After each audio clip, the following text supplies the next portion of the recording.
The story begins with a new police officer named Jessica Loren. On her very first day, she is deliberately sent for the night duty at an old abandoned police station. The entire station is deserted, with only one elderly constable, Patrick Black, present there. Patrick's very first words deeply disturb Jessica. He says, "As soon as night falls, something unnatural happens in the station, especially in that lockup. Don't go there no matter what happens." Jessica smiles hesitantly, a bit confused, but her mind starts to stir with unease. Patrick gives her a key and says, "This is the master key for the entire place, but never open that lockup." Saying this, he leaves without even looking back. Now the whole police station is in Jessica's hands alone. To pass the time, she starts reading a novel, but suddenly the corridor lights begin to flicker. She goes outside to check, but just then, the control room. Jessica asks the girl for her location, but the girl says she doesn't know where she is, and suddenly the call gets disconnected. Jessica immediately calls the headquarters, but they reply that all lines to that old building have been disconnected. "How did you even receive the call?" they ask. The headquarters promises to try tracing the call, but Jessica becomes a bit shaken. She picks up her book again to calm herself. Just then, she hears a strange sound. The sound is coming from the direction of the lockup. Nervously, she walks toward it and sees a shadow running past. She checks every room one by one, but finds them all empty. She starts thinking maybe it was just her imagination. Just then, the phone rings again. It's the same girl, and this time she says her name is Monica. Before Jessica can ask anything else, the call gets cut again. Jessica calls the headquarters once more, but they don't pay much attention. They're beginning to think she's under mental stress. Just then, the cupboard behind her begins to move on its own. She turns around startled and checks it, but finds nothing.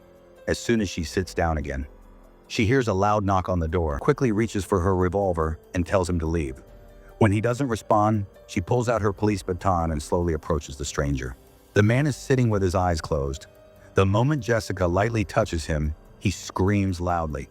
This sudden reaction terrifies Jessica, and in anger she handcuffs him and throws him straight into the lockup.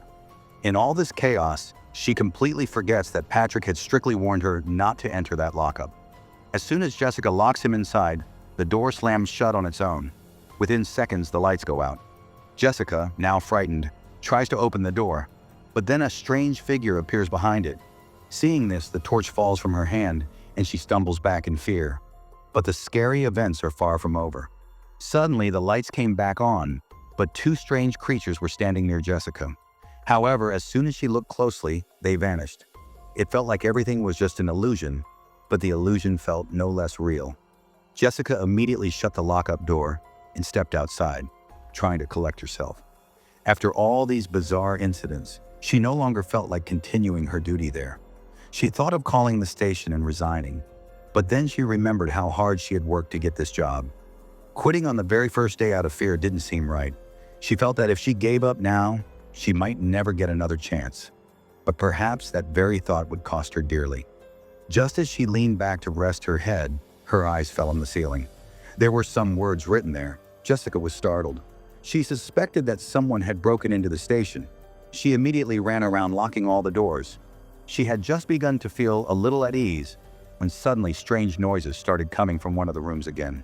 She opened the door, but there was nothing there. As soon as she turned around, a chair in the room rose into the air by itself. She froze. It felt like someone was playing games with her. She was about to say something when there was no response. Now she began searching the entire station, and that's when she saw another police officer, Officer Ryan Pry. Jessica felt a bit relieved. She asked him, "Do you have any friends here?" Ryan replied, "No, I'm alone." Jessica became suspicious and asked, "Is this all part of a plan to scare new officers?" But Ryan said, "I was an old friend of your father. A year ago, we went out to capture a dangerous gang. Unfortunately, your father was martyred in that mission. I came here to see if you're doing okay or not." Hearing this, Jessica calmed down a bit. She said, "At least have a cup of tea." But the officer smiled and said, "No, I must go," and turned to leave. As he was walking away, Jessica's eyes fell on his head. There was a large wound, as if someone had shot him. Jessica was stunned. She ran after him, trying to stop him. But by the time she reached the corridor, the policeman had vanished. as if he was never there to begin with. Jessica was now completely shaken. At that moment, the most terrifying scene appeared. At the far end of the police station corridor, she saw a corpse standing. But the way the corpse was swaying, it looked like it was being held up by strings. Seeing this, Jessica's hair stood on end. She quickly hid in a nearby room and tried to calm herself down. After a while, she gathered courage, took a gun, and walked back into the corridor. But there was nothing there.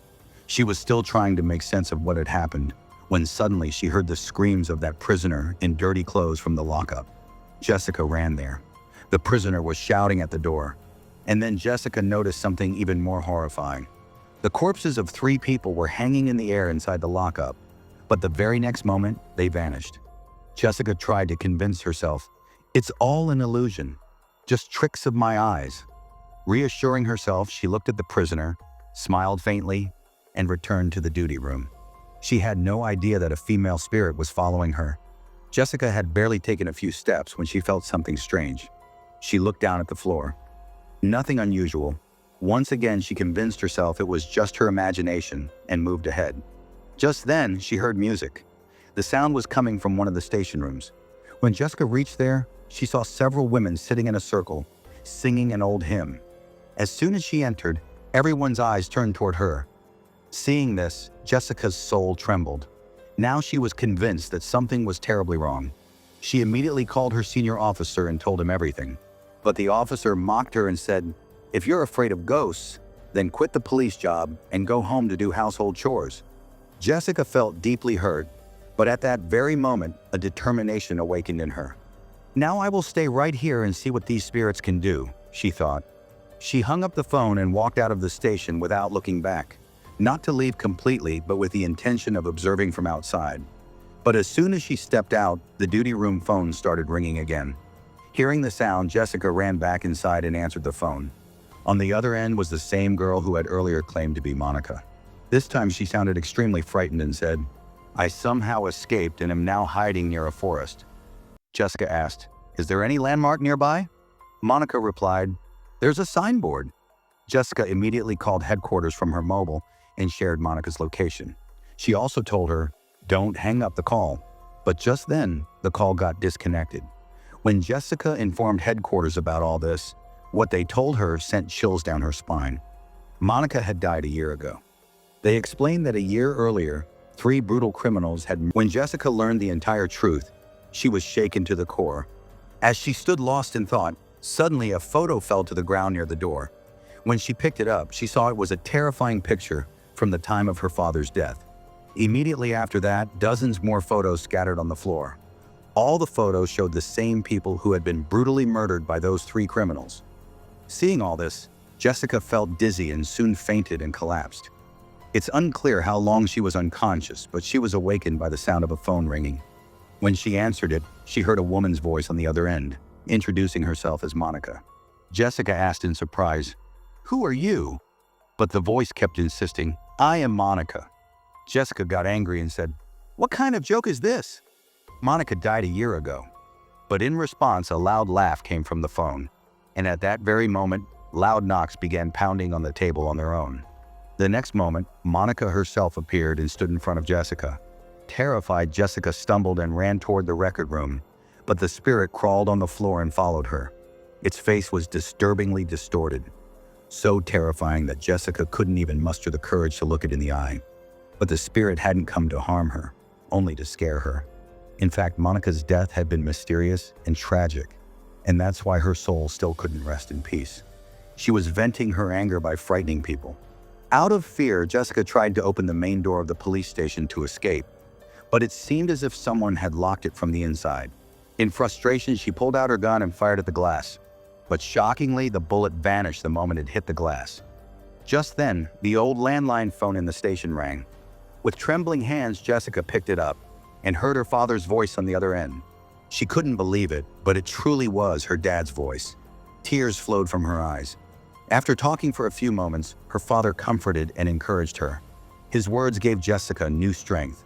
But then something happened that shocked her. The man who was locked up in custody walked out from behind Jessica. She was startled. How did he get out? She immediately stopped him and ordered him to lie down on the ground. The man quietly complied. Jessica handcuffed him again, but as soon as she turned and saw his face, it was covered in blood. His eyes were red and terrifying. Seeing such a horrific face, Jessica took a step back. Just then, the entire police station's lights went out, and in the very next moment, the detainee vanished. Now Jessica began to realize that this was not a human being. This was something else. She ran to the custody room and opened the door. The real prisoner was lying there, dead. Jessica looked at the walls of the room and saw something written on them. As soon as she tried to read it, darkness clouded her eyes and she began to see the three criminals. The same three whose souls still wandered in that lockup. As soon as the three were put into custody, they covered their faces with their own shirts and hanged themselves. These men were monsters in life, and even in death, they refused to rest. Just then, one of them suddenly removed the cloth from his face. His face was such that, for a moment, it didn't even seem like he could be a criminal. Seeing this, Jessica was terrified and immediately ran out of the custody room. But as soon as she stepped outside, she saw three men roaming around the station, staring at her. Without wasting a second, Jessica pulled out her service revolver and fired one shot after another. Her aim was so precise that two of them fell right there. Only one was left. Enraged, Jessica shot him too. But in the very next moment, something happened that shook Jessica to her core, the one she had just shot. He wasn't actually a criminal, but an elderly employee of the police station, the same one who often came to collect the trash. Jessica's eyes widened in shock. What was all this?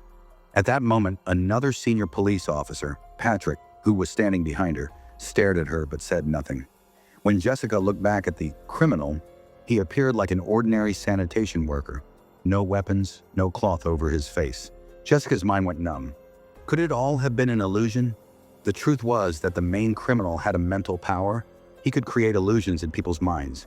He would play such tricks on their brains that it became impossible to distinguish between reality and illusion. Perhaps Jessica was also affected by the same power.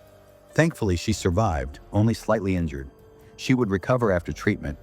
But the bigger question was, would she still want to serve at that police station? If you ask me, I'd say just tear that station down completely. And with this, the story ends here. We'll meet again next time with another chilling tale. Subscribe to this channel for more.